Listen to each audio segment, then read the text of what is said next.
Hey, what's up, everybody, and welcome back to the Sanctuary. I'm your host, Professor C, and we're going to do some more A&P today. Specifically, we are going to do the 9th Test Yourself, which will specifically cover gross muscle anatomy. Let's check it out. All right, so let's do our 9th Test Yourself, ABCD style, for gross muscle anatomy. First question is, what is a muscle called when it provides the major force for an action? Well, that would either be the prime mover or an agonist, so let's just look for that. Synergist is a helper. Agonist, probably correct. Antagonist is an opposing force. And a fixator is something that holds something in place. So B should be the answer, and we got it. Which of the following muscles is involved in crossing one leg over the other while you're sitting? Well, it's the muscle that physically crosses the leg to help us do an action of crossing the leg called sartorius. So let's find it. Gastrocnemius, no, that's a tippy toe muscle. Biceps femoris is one of the hamstrings. Sartorius should be the answer. And quadratus lumborum is a back muscle for posture. So sartorius is the winner.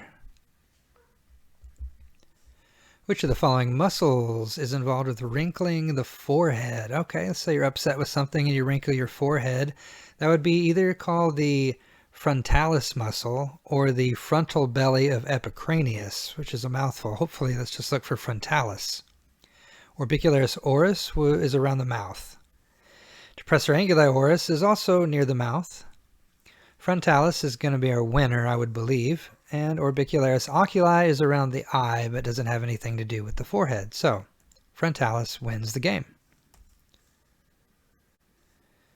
Which of the following muscles would a child use to stick his tongue out? Okay, so to stick your tongue out, protrude your tongue, would be genioglossus. Usually a hint on tongue is look for the root glossus, but in this particular case, if there are more than one, it's going to be genioglossus. Orbicularis oris, again, around the mouth, no. Mentalis helps you protrude your lower lip, so that's not quite it. Thyrohyoid is a hyoid muscle, has nothing to do with this. And genioglossus, there's our winner right there. Which group of muscles would you use to flex and rotate your neck? The suprahyoids, now that would help you swallow and talk and so forth. The adductors are a group in the thigh, so that would not be correct. The rotator cuff is something to do with moving your shoulder. So the scalenes must be the answer, and it turns out to be the answer, the scalenes. Where would the muscle called extensor carpi radialis brevis be located? Well, the name tells us a lot. It tells us it's a short muscle, brevis, that helps us extend our wrist, extensor carpi. So that should help us. It's in the wrist, and then radialis confirms that, being attached to the radius. So I'm guessing somewhere in that arm, hand, forearm area. Shoulder, no. Hips, no. Forearm, correct. And D, the thigh, is no. So forearm is our answer. When you see the words biceps or triceps or quadriceps for that matter used in the name of a muscle, what do they suggest about the muscle? Well, technically it means 2 head, 3 head, 4 heads, and so forth, but we're usually referring to the number of origins when we talk about the number of heads of a muscle. So it would have 2 or 3 degrees of rotation. No, that's not correct. It would have 2 or 3 origins. That's the best I think we're going to see, but let's find out. It would have 2 or 3 tendons, perhaps, but that's not quite the definition. B is better. And it would have 2 or 3 bones. Oh, that's silly. So I'm going to go with B, and I got it right. Thank goodness, correct? Name the muscle that allows infants to have a powerful suckling action and allows adults to whistle. Well, that's one of those cheek muscles we showed called buccinator. So let's find it. Sternocleidomastoid, that helps you say yes, yes, yes. The masseter helps you chew, but not quite for whistling. Rhizorius helps us give that little wicked grin. So buccinator better be there, and there it is. And it is the correct answer. Which of the following is not part of the hamstrings group? Well, there's 3 muscles in the hamstring, so I'm guessing 3 of these are going to be, and 1 is not. So biceps femoris is a hamstring. Semitendinosus is a hamstring. Semimembranosus is a hamstring, so it's got to be D. Gracilis is not a hamstring. Which of the following muscles inserts into tendocalcaneus? First of all, you have to know what tendocalcaneus is. Some of you call it Achilles tendon, the one that hooks basically the foot bone, the heel bone calcaneus, to the back of the leg. So we're looking for a muscle in the back of the leg here. So sartorius would not be it. We've seen it already. Gracilis is not it either. It's a thigh muscle. Gastrocnemius seems like a really good choice, and it indeed will be one of those muscles that inserts into tendocalcaneus, and biceps femoris, a hamstring muscle, doesn't go all the way down there, so C is our answer. When you see the word levator used in the name of a muscle, what does it suggest about the muscle? Well, it almost sounds like elevator or levitation, right? To move something up. So it's going to have something to do with raising or making a structure become more superior. So it helps rotate a bone? No. Helps pull a bone superiorly. That sounds great so far. Helps pull a bone inferiorly? No, that's the opposite. That would be a depressor. And is an adductor? No, that's not correct either. So it does help pull a bone superiorly. Which of the following muscles is not part of the rotator cuff? We have to go to our sits idea: supraspinatus, infraspinatus, teres minor, and subscapularis. So it has to be one of those that I didn't list. So levator scapulae is immediately one that I didn't list. So that's got to be the answer. Supraspinatus is rotator cuff, teres minor is rotator cuff, and infraspinatus is rotator cuff. Just need subscapularis for all four, so A is our answer, and it is correct. Hyoid muscles help you do which action? Well, they're going to help you do, well, they're in the throat, right, near the hyoid bone. So they're going to help you do something about talking, swallowing, something like that.